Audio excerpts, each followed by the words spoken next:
Welcome to Endrymion, Children of the Road, an original science fantasy narrative audio adventure. Last week, Endry caused a stir, rebutting the town officials and pushing for answers they were not prepared to give. Now, as he returns to his friends, he discovers the city of Oreo is even less hospitable than previously believed. Chapter 4. A crowd had gathered around Rokel and Proman's cart. As Endry approached, he could see others running to understand the commotion. Like stones skipping across a creek, grown men and women, human and aloe alike, bounded across the street. He could hear the jeering. The shouting was loud enough Endry heard it before he even rounded the corner. Endry found himself sprinting in full, an anxiety beating at the back of his head, like the tides that had once overrun these streets at night. The malicious gathering was thick enough that he could not see through the thicket of angry flesh.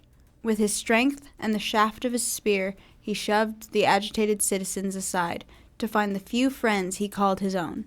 Proman had all but engrossed Rokel, shielding her from the garbage being thrown at the multicolored couple. From the street at ground level to the elevated porches in front of the shops, a combination of papal cores, stones, and small pieces of rotten or broken wood pelted the giant of a man. A line had been drawn at their feet, Proman dragging his foot to make a literal line in the sand by accident. Endry could see from where he stood that the curly dark beard hair that covered the kind-hearted burly merchant's face was matted and shiny with a thick dark blood, almost black. Proman stood passive, still, resolute, focused solely on the defense of his partner, as the small cuts and bruises seemed to multiply over his arms, as the crowd continued to lob both curses and trash. A board with a nail crossed the kind man's temple and left another cut. Rokel curled in his arms as he crouched over her, shaking. A pair of town guards stood in the front row of the crowd, arms crossed, apathetic grins crossing each face, ivory shining with pride for the justice they were administering. Endry watched through clenched teeth as a young human boy ran across one of the overhanging porches with a bucket of sloshing blue paint, otherwise used to color the docks. The boy made the motions to throw it at Proman. Endry struck the bucket with the flat of his spear and went crashing into the face of the human guard. A crunch as metal found cartilage and blue paint covered the guard with a now broken nose.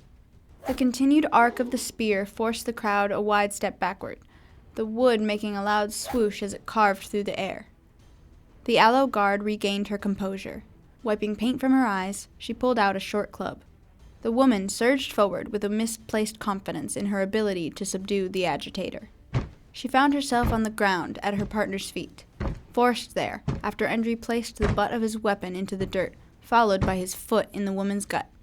The crowd helped her to her feet as she gasped for breath. The guard with the bloody face found his focus again, along with his anger. Grabbing his partner's shoulder and pushing her a step to the left, Broken Nose pushed forward. This time the two came at Endry at once, the woman hesitating as Endry took a step, stick end of his spear pointed at her with authority.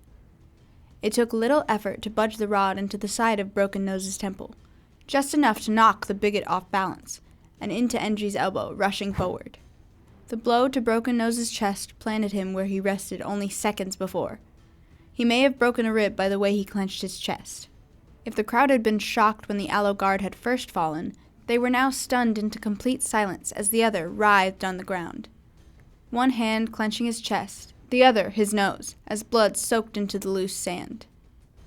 Rokel pushed her head out from under Proman's dirty, scratched arms to watch the final blows, focused on the precision, the strength, and the speed of these strikes in her and Proman's defense. Endry spun his spear, tip now pressing into the human guard's chest.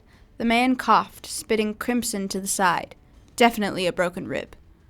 Crying through his red-gritted teeth, the guard eyed Endry with the most malicious of intent, who no longer heeded the guard a glance.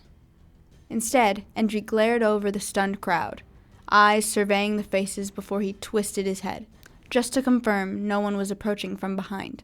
Endry's eyes went back to the aloe guard, as stunned as the crowd she was representing. The blue guard managed to pronounce without stammering. She was regaining her composure. "Stop where you are!" I will not move from this spot. Endry projected over the guard, cutting her off, addressing the gathering as much as the woman herself. Until these two? gesturing to Promin and Rokel with his free hand while still applying pressure to the grounded guard's injured chest with the other. Are left to go about their day.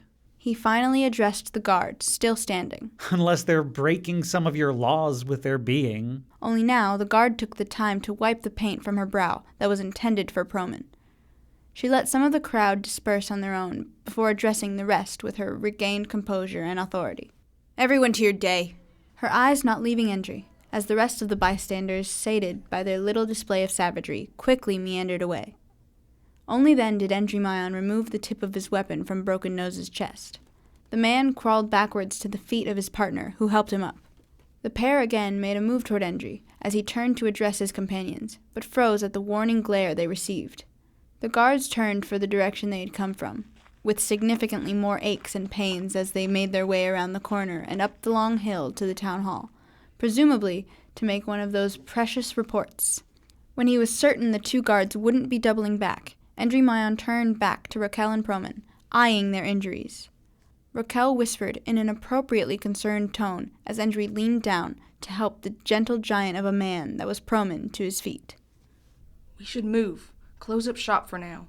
The couple was able to put their cart back into a state to travel in minutes. It surprised Endry. They had clearly had to do this numerous times, pack up and move out in a hurry to avoid violence. They had proactively tied their saranth of labor to a post not far from their wagon. Promin had a way with the animal, large and brooding. It was faster than it looked on the 4 stout trunks that it had for legs. One of the many species the Aloe had brought with them in their journey to the planet, one of the few beings this world had no effect on. Sturdy frills running off the back of their skulls that filtered the harmful rays. During their journey, a centipede, longer than Endry was tall, had caused the animal to break its bonds. Only the beast's owner was able to calm it before it could run into the darkness, where it would be preyed upon by the monsters of the wild. Endry walked alongside the animal as Promin guided it from the wagon seat, looking forward, resolute. The stares from both the human and Aloe, men and women alike. Rokel hid herself inside the wooden cabin with their stock, jars filled with herbs and other ingredients, stacked on top shelves, jammed in place between books. What? Endry wasn't sure how to raise his question. Happened? Rokel finished, poking her head out of the small door next to her husband's feet. He's too quick. She bumped her head to Promin's calf. Saw me slipping and just couldn't let me hit the dirt. And I couldn't help but kiss him for it. His strong hand came down and massaged her scalp. She could only lean into it more. Guess someone didn't like what they saw. It was not a long trek to the town's outer limits, more tense from what seemed like 100 eyes that followed the three on their short, arduous walk of what was intended to emphasize any shame Endry and the others might feel. The boundaries are marked by a large, open-air gate. Symbolic safety lines that provided no protection or defense in a world where the most dangerous predators are the ones that come from above. A short, domesticated-looking man was strolling down the street in their direction, next to a walking glare in the rising sun. Oreo's mayor, in the same robes he wore in the town hall. Endry could see he wore sandals. It furthered his understanding that the man had not spent any significant time on the road, or at the very least wasn't planning on leaving his city at this moment. Endry presumed the prior. He walked just behind and to the side of the hypogeum knight, like a pilot fish, clinging to his presence for safety. The embarrassed Aloe guard did the same to the mayor, the human guard with the broken ribs nowhere to be seen, probably having his chest looked at. The knight's reflective armor made the almost satisfying sound of well-cared-for polished metal gliding over its equal. He stood at the very shadow of the gate as the light was coming from overhead, a perfect boundary of shade. Sir Carandino, The walking armory said with his smooth baritone cadence, hand held out in greeting, helmet held with care in his opposite arm. Shining Knight.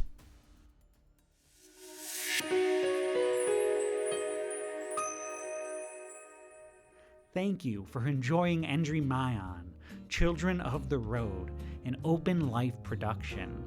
Do not forget to join us next week. The first act of this adventure is coming to a close as Endry sets back out onto the Road Magal to find this missing child.